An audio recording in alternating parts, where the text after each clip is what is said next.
Assista agora a videoaula ProITEC de número 2, com as disciplinas de Língua Portuguesa, Matemática e Cidadania.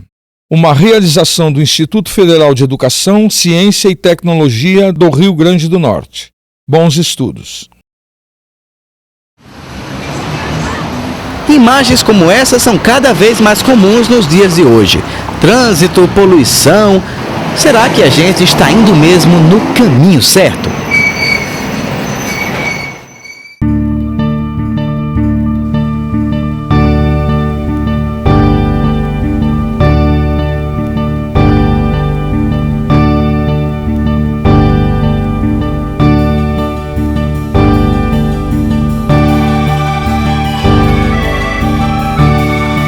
Ou será que a saída não seria preservar áreas como essa, ricas em plantas, árvores? Elas nos dão sombra, nos dão frutos, além de, claro, purificar o ar que respiramos. Mas isso não quer dizer que tenhamos que frear o desenvolvimento econômico das cidades. Por que não tentar, então, um desenvolvimento sustentável? Aliás, você sabe o que é desenvolvimento sustentável? É justamente sobre isso que vamos falar na videoaula de hoje. Você vai ver que é possível sim construir indústrias, prédios, estradas, tudo garantindo a preservação do meio ambiente. Em língua portuguesa você vai conhecer mais dois gêneros textuais, o poema e o texto didático. Vai ver que não é preciso falar para se comunicar. Existem outras formas de passar uma mensagem sem emitir som, como a fotografia, por exemplo. E aí, vamos nessa? Começa agora mais uma videoaula ProITEC.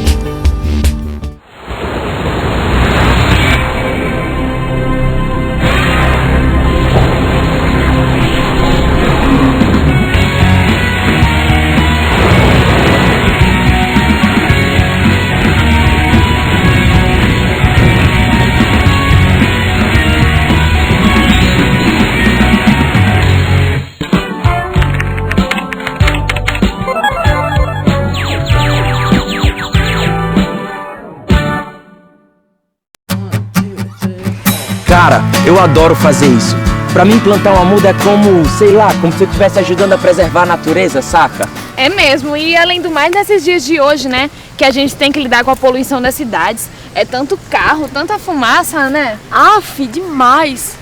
Por falar nisso, essa muda de que árvore, hein, Miguel? Isso aqui é um pau-brasil. É a árvore típica do nosso país. A origem do nosso país é do pau-brasil, porque quando os portugueses chegaram ao Brasil, eles encontraram essa madeira, inclusive era exportada, né? Que a casca dela servia para fazer pintura, né, em roupa. Ela tem aquela madeira, a origem daquela madeira, o Brasil, que ele diz que é cor de brasa, né, a casca dele, a madeira é cor de brasa, então a origem Brasil, cor de brasa, vermelho, cor de brasa é Brasil, certo? Então isso é uma das características do pau-brasil. Ei, isso aqui tá me lembrando uma coisa, um texto que eu li na internet, um poema de Cora Coralina. Olha só que eu vou recitar pra vocês. Eu sou a terra, eu sou a vida. Do meu barro, primeiro veio o homem. De mim veio a mulher. E veio o amor, e veio a árvore, e veio a fonte. E veio o fruto, e veio a flor. Lindo, né, amiga? Nossa, esse poema é lindo mesmo! Hã? Isso é um poema mesmo? Ah, Miguel, o poema é um gênero textual todo escrito em versos. Diferente dos textos didáticos que a gente encontra nos livros da escola. É fácil, Miguel. Olha só, eu vou repetir uma parte do poema para você entender melhor. Tá. De mim veio a mulher, veio o amor, veio a árvore, veio a fonte, veio o fruto e veio a flor. Você pode ver que esse texto é escrito em frasezinhas separadas, não é? Cada frase dessa é um verso. E cada conjunto de versos é uma estrofe. Um poema é formado por várias estrofes e cada estrofe formado por vários versos. Conectou? Agora eu conectei. Então quer dizer que os textos que a gente lê no livro da escola, que estão sempre ensinando alguma coisa pra gente, são textos didáticos, com parágrafos. Já os poemas, que falam muito mais as emoções das pessoas, são formados por estrofes e versos, não é isso? Isso mesmo, entendeu direitinho. Agora vamos nos inspirar nesse poema pra plantar, né? Porque eu quero deixar isso aqui, ó, um brinco. Um brinco? Como assim, Camila? Um brinco. Isso é uma metáfora. Quando eu digo que quero deixar isso aqui um brinco, eu tô dizendo que quero deixar isso aqui muito bonito, muito arrumado. Metáfora é uma figura de linguagem que se comparam dois termos. certo? Esses dois termos eles são comparados do ponto de vista do conteúdo, do ponto de vista semântico. Então, quando eu comparo um termo com outro, eu percebo semelhanças entre esses dois elementos. Para determinar isso é o contexto em que eu utilizo essa metáfora. Entendeu? Ah, então a metáfora também é muito utilizada na poesia, né? Por exemplo, o amor é fogo que arde sem se ver. Nesse caso, para, Miguel! Nesse caso, o amor não é fogo, um fósforo aceso, sei lá. O autor só usou pra dizer que o amor esquenta a vida dele, é algo que tem energia, né? Isso mesmo. E tem um monte de poema com metáfora por aí, viu? Pois é, o papo tá muito bom, mas a gente veio aqui mesmo pra plantar, né? E aí, mãos à obra? Você já deve ter percebido que os textos escritos, sejam eles poemas, textos didáticos ou qualquer outro, são formados por muitas palavras. Mas você sabia que essas palavras podem ser divididas em grupos, em classes de palavras? Classes de palavras são divisões que se dão de acordo com a função que a palavra exerce numa frase. Por exemplo, televisão. Televisão dá nome ao aparelho que você está assistindo agora. Então, televisão é um substantivo, dá nome a alguma coisa. Computador, casa, porta, livro, tudo é substantivo. E você deve ter notado também nos textos que antes do substantivo, geralmente vem uma letra, A ou O. Exemplo, a casa, o livro, esse A e esse O são artigos e podem variar. Se o substantivo for plural, ele também é plural, os livros. Se for feminino, ele também varia. O livro, a geladeira, os livros, as geladeiras e por aí vai. Além disso, temos também os adjetivos, que são aqueles que caracterizam os substantivos. Por exemplo, a casa é grande. A palavra grande é um adjetivo, porque dá a ideia de que essa casa tem vários cômodos, tem jardim, piscina.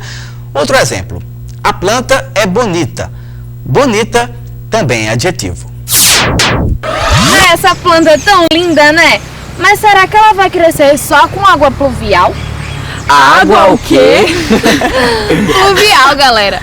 Pluvial é um adjetivo que caracteriza a água. Água pluvial é o mesmo que dizer água da chuva. Ah, amiga, era tão mais fácil você falar água da chuva. Peraí. Então, se pluvial é um adjetivo e é igual a da chuva, eu posso falar que da chuva é adjetivo também? É aí que entra a beleza do português. Se pluvial é adjetivo, da chuva é uma locução adjetiva. Ela não é uma palavra, mas é uma expressão com valor de adjetivo. Entendi. Então, ao invés de falar água marítima, eu posso falar água do mar, não posso? É mesmo. Marítima, adjetivo, e do mar, locução adjetiva. Perfeito. Perfeito mesmo. Agora vamos aguar nossa muda com água do regador? Até agora nós já discutimos como a língua portuguesa pode passar uma mensagem através dos textos escritos. Mas você sabia que as pessoas também podem se comunicar sem usar palavras? Quando você vê essa imagem aqui, o que é que você pensa? Que foi alguma demolição, uma catástrofe. Parece ser uma enchente em um local que não tem muito saneamento para o escoamento dessa água. Uma fábrica destruída, não? Sei lá, parece. Muito lixo, sei lá. Muito lixo. Eu vejo que tem alagamento, enchente, né? E o desmoronamento desse prédio antigo, né? Veio desastre, só. E pena. E qual é o seu sentimento? Sentimento assim de descaso, né? Por parte das autoridades competentes, né? Solo pena e ganas de ajudar. Tem ganas de ajudar e a fazer o que se pueda. Tristeza, né? Horrível, né? É horrível mesmo. Quando eu vejo assim, dá vontade assim de chorar. Uma tristeza muito grande. Pois é, cada um olha a imagem de uma forma diferente, mas há uma coisa em comum a todas as respostas: alagamento. A foto mostra uma igreja destruída por causa da força da água. Quer dizer, passa a mensagem, apesar de não ter palavras, de que a natureza pode sim sofrer muito com as inundações causadas pelo excesso de chuva somado à falta de escoamento natural dessa água. É isso que chamamos linguagem não verbal. O nome já indica tudo, né? Linguagem não verbal é a que não usa palavras para passar uma mensagem. Fotos, placas de trânsito, semáforos, todos eles usam a linguagem não verbal para se comunicar. O que é a linguagem não verbal? É toda aquela que não se compõe de palavras, de frases, de enunciados. Então ela se constitui de imagens, de sons, de gestos. Nessa conversa, por exemplo, que eu estou tendo aqui, eu estou utilizando gestos, expressões faciais, entonação. Isso compõe a linguagem não verbal junto ao meu discurso verbal. Também charges. As charges utilizam a linguagem não verbal. Outdoors, que utilizam imagens, desenhos, cores, utilizam a linguagem não verbal. Então são inúmeros os exemplos de utilização da linguagem não verbal no nosso dia a dia. Espera, mas a gente acabou de falar de inundação, poluição. E quanto às indústrias, o que falar sobre elas? O que a gente pode concluir aqui na nossa videoaula é que cada um pode e deve fazer a sua parte para cuidar do nosso planeta. É aí onde entra a sustentabilidade. É claro que as indústrias devem existir, mas os empresários devem pensar de que forma ela pode funcionar sem prejudicar o meio ambiente. Talvez processar os resíduos antes de jogar no rio é uma saída, quem sabe. O importante é se preocupar sempre com o mundo em que vivemos.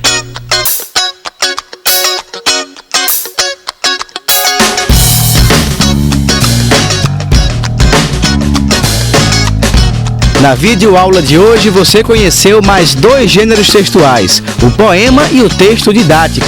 Aprendeu a diferenciar algumas classes de palavras, como o substantivo, o artigo e o adjetivo. Viu também que não é preciso falar para se comunicar. Existem outras formas de passar uma mensagem, como a fotografia, por exemplo. E notou que é possível montar indústrias, prédios comerciais, garantindo a preservação do meio ambiente. É o que chamamos de sustentabilidade. E aí, quer aprender mais sobre sustentabilidade? A internet está cheia de sites sobre o assunto. Vai lá, procura. Tenho certeza que você vai aprender muito mais sobre isso.